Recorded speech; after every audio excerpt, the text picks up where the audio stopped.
Hey everyone, welcome to this week's Facebook Live for Tri-State.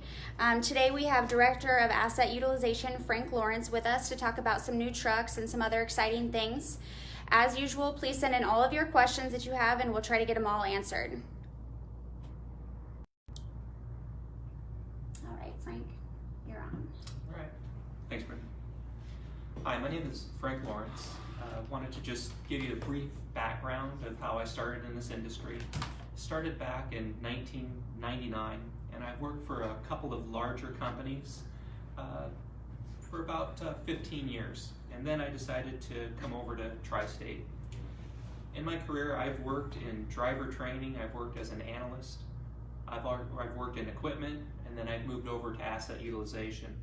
Having that unique background really gave me a perspective into the driver, our equipment, and how we utilize it better. At Tri-State here, I joined the company in 2015, so I've been here almost 4 years.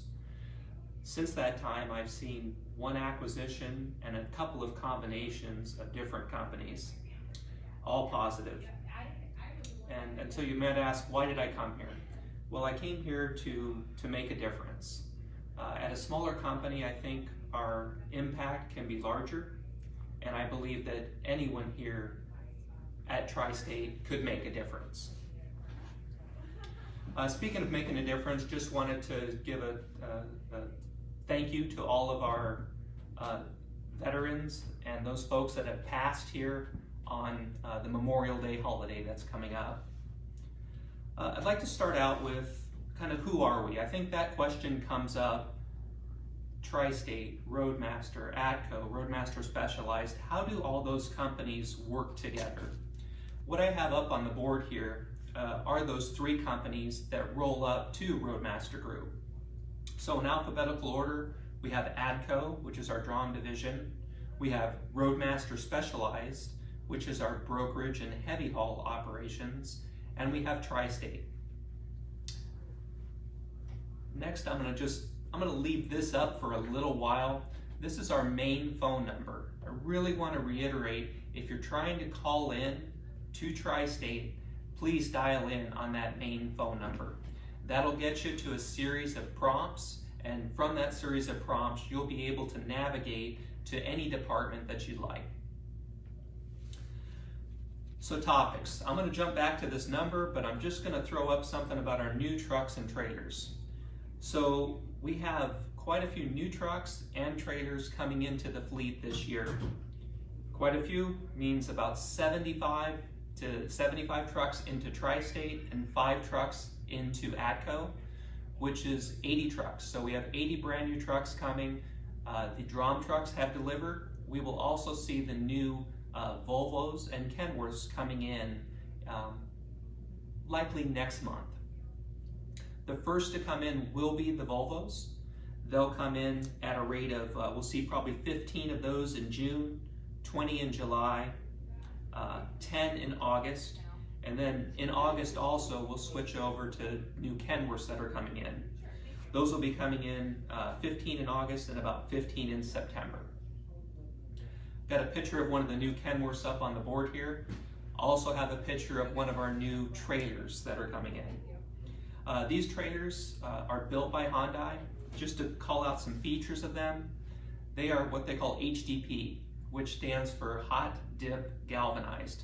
So instead of painting the frame or painting the support rails, they actually dip these in zinc, which is a galvanization process.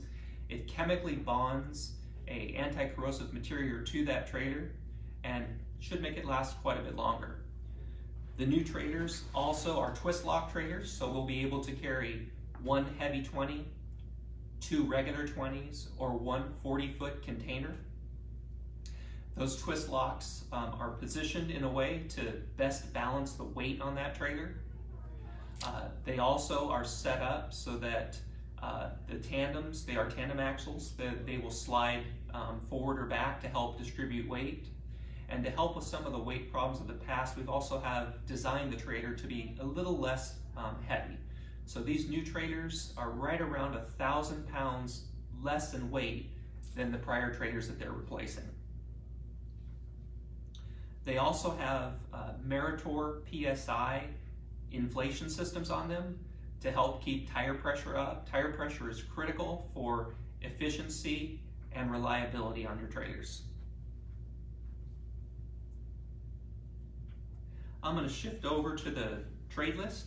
So how do we decide who's going to get a truck? Well, what we do is we look at the utilization on that asset. So we determine how many miles are on it and how old is it. Currently, we're trying to trade trucks that are between 450 and 550,000 miles. It's our goal to get the majority of those out of the fleet this year.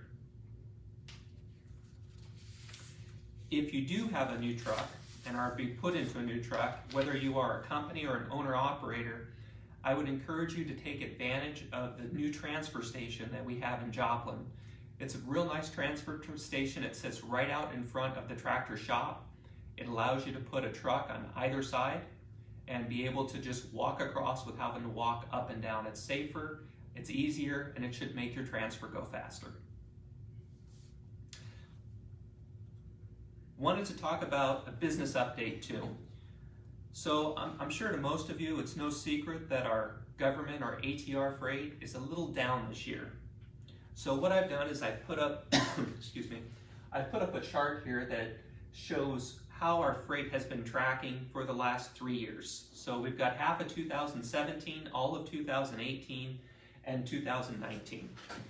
Just going to call out kind of what we've seen. The gray is 2019.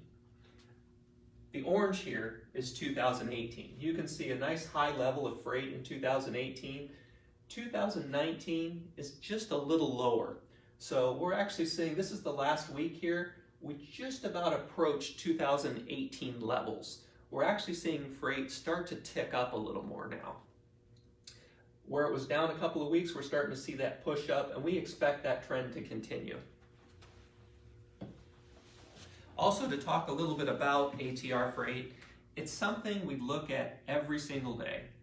I know that you're out there feeling if it's slow or if it's busy, but I want you to know that we have an absolute hyper focus on getting more of that government freight. Because of the way the pricing is designed, we have the ability to move our rates very, very quickly. And when you move rates, it gives you a better opportunity to win loads because the government is looking at who is the lowest price carrier. Now, we don't want to go in and do a blanket cut on our rates because we think that takes money out of our pockets, definitely takes money out of the owner-operator pockets as well. So our goal is to have the highest absolute rate and pull in as much freight as possible.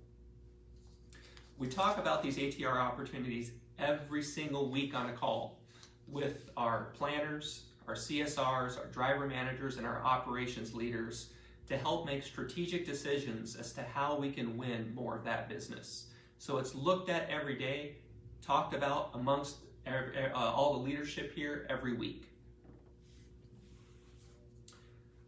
Kind of shifting gears, I'm going to talk about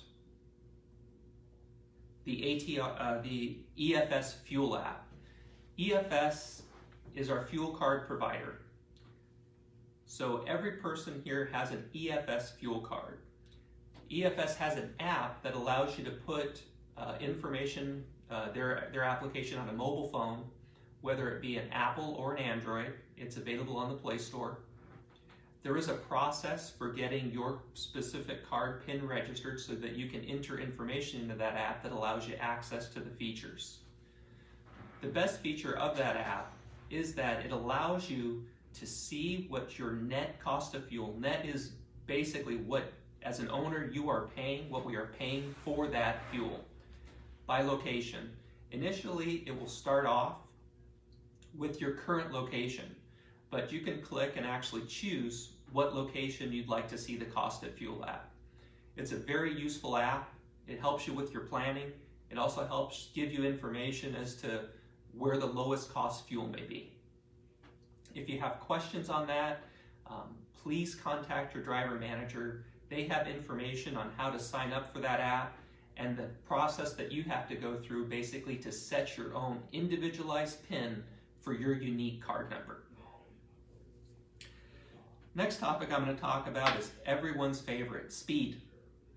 So this primarily applies to our company and lease company drivers. We govern our trucks at 65 miles an hour.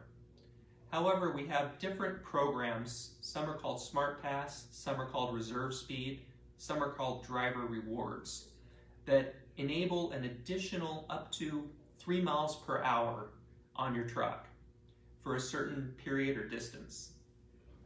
If you don't have this, please contact the shop in Joplin. We can get that enabled on your unit. Also, you can speak with the shop if you have questions on how that is used or the amount of time that you have for that speed. Also want to talk a little bit about both overspeed in terms of total speed and overspeed on engines. Whether you're an owner-operator or a company driver, we really need you to keep that truck below 75 miles an hour. If you are a company driver or a lease company, we absolutely require that truck to never ever hit 75 miles an hour. If you're having problems keeping that truck below 75 miles an hour, please talk to us. We'd be happy to give you the information on how we can ensure we're controlling our speed to keep that truck safe and below that threshold. Same goes for your engine. Engine overspeed is 2,300 RPM or more. If you're hitting 2,300 RPM on your engine, for us it's a big problem. It leads to damage of the engine, and a new engine right now is about $50,000. If we're lucky, it would just spin a bearing and only cost $35,000. So as an owner, you know what $35,000 does for you. On the company side, it's the same impact. We have to run a lot of freight to earn $35,000. So please manage your engine RPM and speed. Next thing I want to talk about is telematics. I had a question come up for a driver that talked about, hey, are we ever going to get a new in-cab telematic device? Currently, our telematic device choices are limited because of the type of freight we haul. We have to have devices that are approved to haul that higher security freight. Currently, the main device that we use is the Omnitrax MCP 200. That's a dated device. That unit is about 10 years old, and they're working on putting forth a new platform. That new platform is called the IVG. I've got both pictures of both units up here. That IVG stands for Intelligent Vehicle Gateway. They're currently going through the vetting process to get that unit HERO and DITS certified. It's been HERO certified on the satellite side. They're just working through a few additional items to get that unit approved on the DITS side. My expectation is we should see those start to be completely approved by the end of this year or early next. Now, what will that IVG device do for you? Well, it's a faster device. It's a newer device, which means it connects into that J1939 bus better. It communicates better with the truck. It communicates better with our systems as well. So it's faster, more reliable, and provides additional information in terms of the screen and the color and the size of the display. Last thing I'd like to talk about is Best Pass.